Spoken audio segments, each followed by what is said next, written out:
May optional standard deduction. So, ito raw ay dinedeclare natin yung expense natin, yung 40% ng, ano to, yung, dinedeclare yung 40% ng ating income as expense.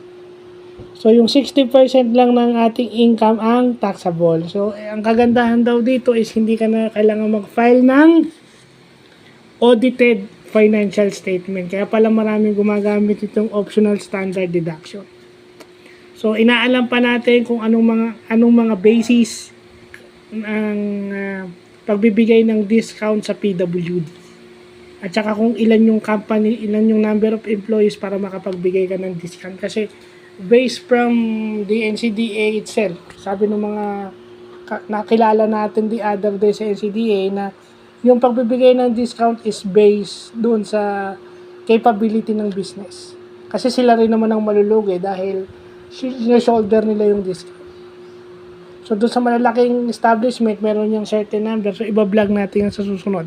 But, ito yung pinakamaganda nakita natin, yung optional standard deduction.